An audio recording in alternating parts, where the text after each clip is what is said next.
Along with honesty goes trustworthiness. Our friends need to know that they can trust us with information or with confidence they may need to share with us. A good friend does not go around spreading gossip or talking to others about personal matters that another friend shared in confidence. Finally, as a good friend, we will talk to God about our friends' needs, dreams, and desires. In other words, we will pray for our friends. Although this comes last in the list, praying for our friends is really the most important and significant thing we can do for them. Praying for our friends is the most important and significant thing we can do for them. Close friendship and fellowship. A casual friendship frequently progresses to the next level of close friendship and fellowship. Close friendship is based on mutual life goals, and friends at this level enjoy the freedom to suggest mutual projects toward reaching those goals.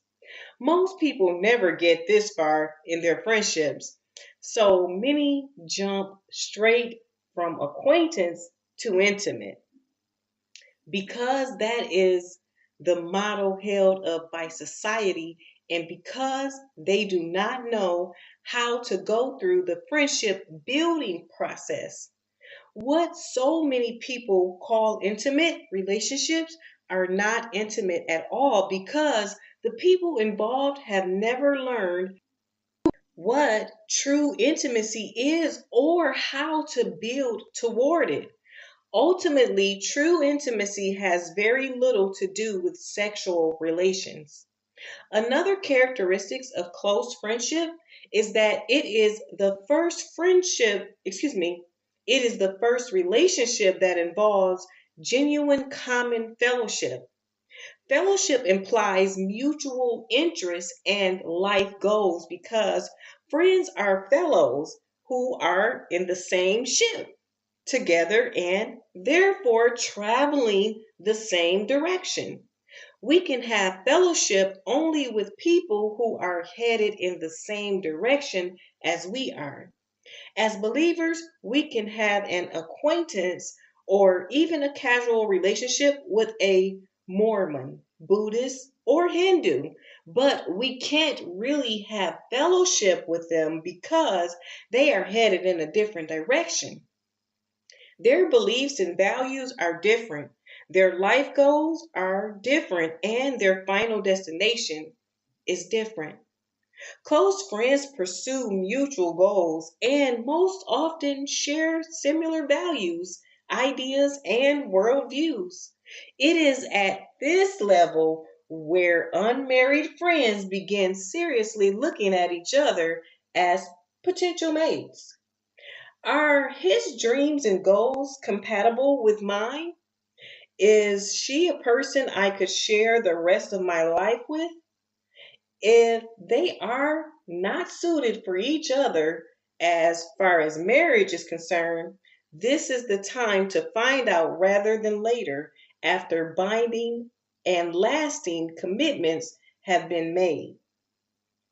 Our characteristic of this deeper level of friendship and fellowship is the freedom to suggest mutual projects toward reaching life goals. This means that each friend becomes directly involved in helping the other succeed, either through advice, referring them to a source that can help, or by giving them personal financial or material assistance. Close friends take more than just casual interest in their friends' welfare, they get involved. In our desire to build close friendships, we should first of all look for and recognize the potential for great achievement in our friends' lives. Once we see them not just for who they are, but also for who they can be, we are better prepared to help them fulfill their potential.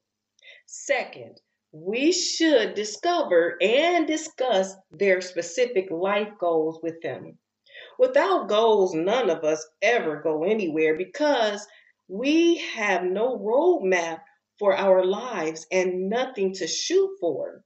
Discussing life goals with a friend is personally enriching and rewarding for both and helps set the stage for making specific plans to reach those goals.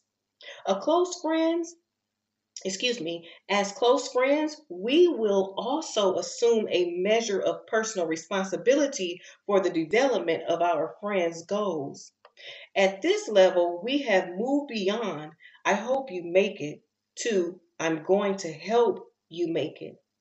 A fourth step is to help our friends identify and overcome hindrances to the achievement of their goals. Are there financial obstacles? Is further education required? Sometimes people lack the confidence that they can actually reach for their dreams successfully. They may need help overcoming a negative mindset and self defeating thought patterns. After identifying potential or actual hindrances, the next step is to help our friends design projects that will move them tangibly and measurably towards their goals. Suppose a wife wants to go back to school to get her degree. If her husband is the friend he should be, he will do everything he can to help her succeed. It may mean taking on more of the household work to give her time to study or watching the children alone one or two evenings while she's in class. Close friends are committed to their friends' success.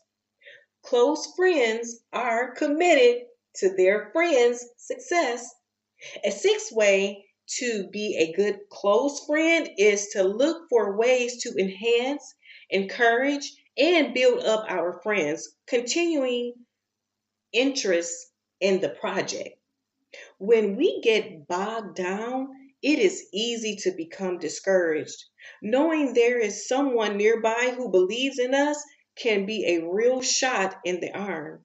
Perhaps a friend is studying music or learning to play an instrument.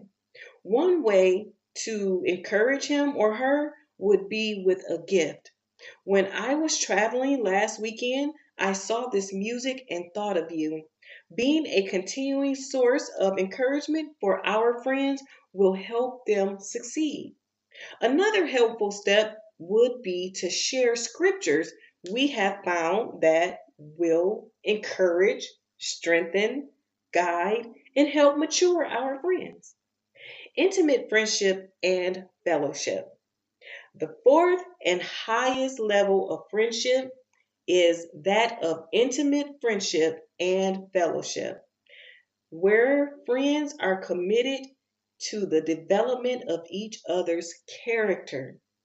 It is here where true intimacy begins to take place. Intimacy of spirit and mind rather than body. A connectedness in which friends not only work together on shared interests, but walk together in oneness of spirit. Such intimacy among friends require the freedom to correct each other, which is why this level is so risky.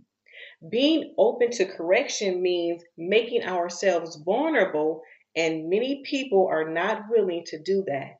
Consequently, they never experience true, intimate friendship with anyone. Just as with close friends, but to an even greater degree, intimate friends share the same vision, the same life goals, and are walking in the same direction. They are fellows on the same ship. By this understanding, a believer cannot truly be intimate friends with a non believer because they are not headed in the same direction. The best place to meet and make an intimate friend is on the road to the kingdom of God. The best place to meet and make an intimate friend is on the road to the kingdom of God.